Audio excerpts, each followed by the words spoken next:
Antes de começar o vídeo, eu gostaria de prestar meu agradecimento ao Reddit Brasil, ao Reddit São Paulo e ao Reddit Memes Brasil, como também ao grupo do Discord T-Project.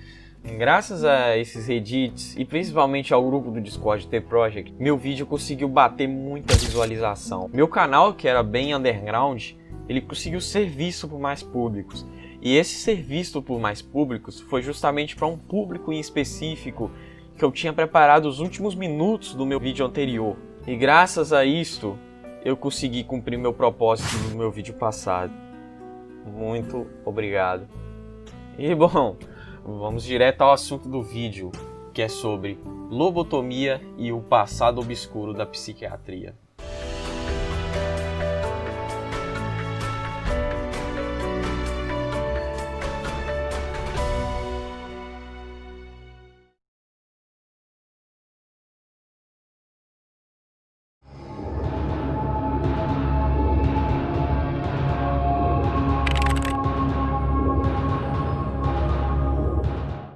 A lobotomia foi o primeiro procedimento de psicocirurgia criado em 1935 na Universidade de Lisboa, por Dr. Antônio Egas Moniz, em conjunto com o cirurgião Dr. Almeida Lima. A lobotomia consiste em manipulações orgânicas do cérebro para curar ou melhorar sintomas de uma doença psicológica. Inicialmente, o propósito de uso da lobotomia era tratar a depressão severa, já que naquela época não existia nenhum tipo de medicamento psiquiátrico ou coisa do tipo, e o procedimento da lobotomia era só recomendado em caso onde houvesse risco de suicídio e em último caso de tratamento.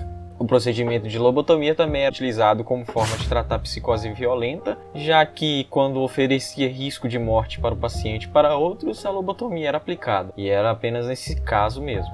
Necessariamente, a lobotomia não foi a primeira psicocirurgia.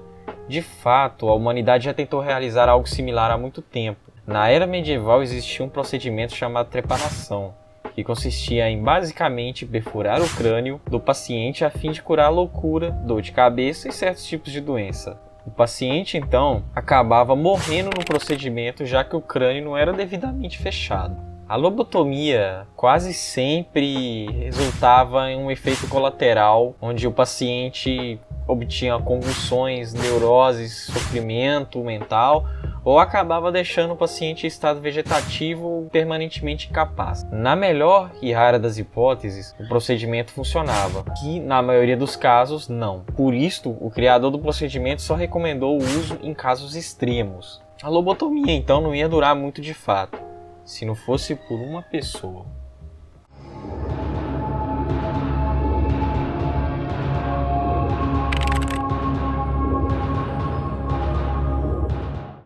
O neurologista clínico ambicioso chamado Walter Freeman foi até um dos congressos de Dr. Egas Moniz e seguidamente leu os resultados da lobotomia em uma publicação. Freeman havia ficado fascinado com a ideia e os resultados obtidos com a lobotomia, mas por não ter qualquer formação em cirurgia, se uniu ao seu amigo Dr. James Watts para realizar a primeira lobotomia no ZEUA, já que o mesmo não poderia fazer isso. A primeira operação foi realizada em setembro de 1936.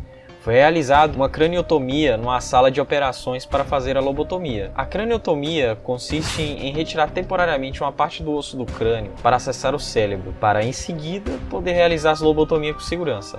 Após operar alguns pacientes, James e Freeman estavam convencidos de que a lobotomia funcionava, então começaram a fazer propaganda da mesma. Freeman foi então tentar convencer parte de seus colegas que eram resistentes a respeito da ideia da lobotomia, mas ele insistiu tanto que acabou ganhando a aprovação não só de seus colegas, como também da elite dos neurologistas americanos. E então, com respeito à aprovação da elite dos neurologistas americanos, Freeman conseguiu triunfar no seu país, Estados Unidos, graças a uma condição daquela época que impulsionou seus planos. O mundo tinha então acabado de enfrentar uma guerra mundial, e o fato de ter diversos combatentes de guerra traumatizados foi o cenário perfeito para ser instaurada a era sombria da lobotomia.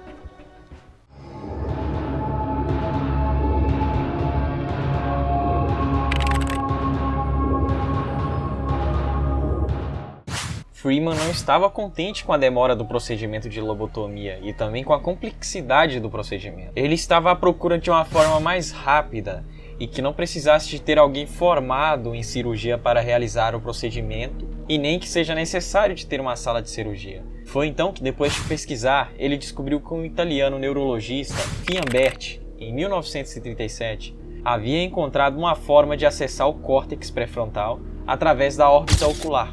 Esse procedimento já havia caído em esquecimento fazia mais de 10 anos, mas Freeman tratou de revivê-lo.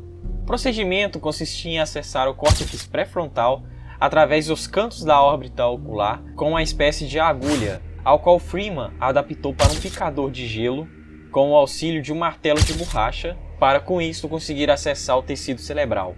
Na operação criada pelo italiano, era feito uso de formol para matar o tecido cerebral, mas Freeman não viu necessidade de uso do mesmo. Por sorte, era usado anestesia, mas havia casos em que o uso da anestesia não era administrado. O procedimento era tão impressionante que até mesmo cirurgiões veteranos chegavam a desmaiar ao testemunhar a verdadeira linha de produção montada por Freeman. E o grande número de casos psiquiátricos trazidos pela Segunda Guerra Mundial e os traumas gerados em combatentes de guerra, fato este que acabou lotando os hospitais na época, que foi o cenário perfeito para a lobotomia de Freeman entrar em ascensão.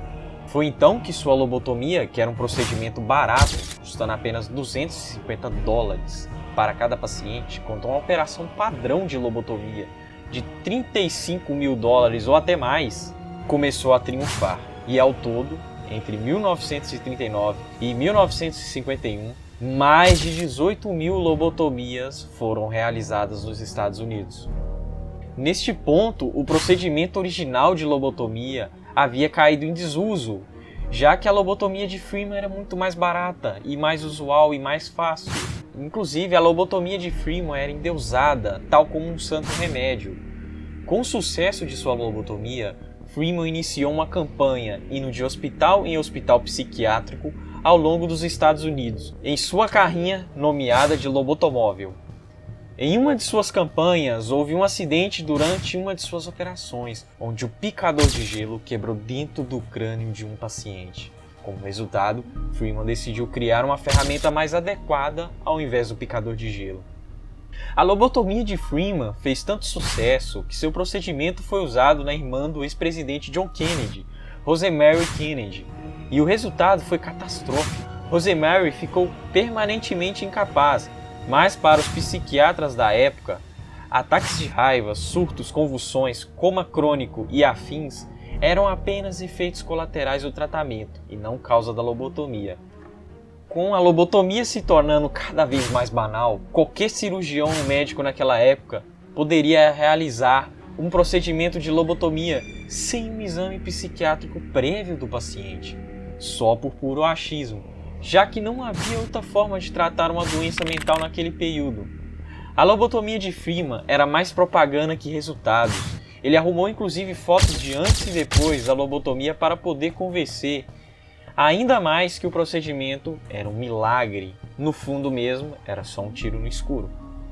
Como os direitos dos pacientes naqueles anos não eram respeitados, parentes que eram um incômodo para a família ou para a sociedade eram submetidos à lobotomia. Vale lembrar que nessa época, ser homossexual era considerado uma doença mental, motivo que levou muitos gays a serem submetidos à lobotomia a fim de se obter uma cura gay.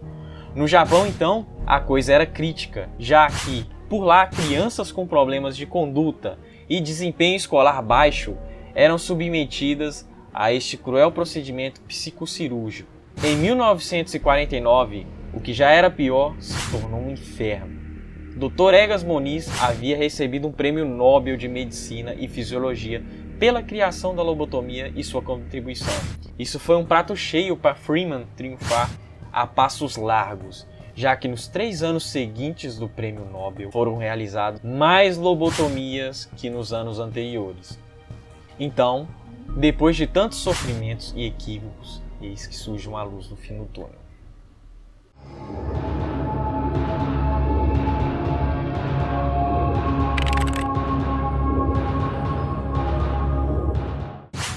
No começo dos anos 50, as primeiras vozes contra esta loucura lobotomizante começaram a ser ouvidas. Não haviam evidências científicas sérias sobre a eficácia da lobotomia, Até mesmo os que defendiam a lobotomia admitiam que 2/3 dos pacientes não melhoravam. Demorou tempo, mas finalmente os direitos dos pacientes passaram a ser respeitados. E inclusive foi criada uma lei de proteção ao paciente contra a lobotomia e terapias radicais semelhantes.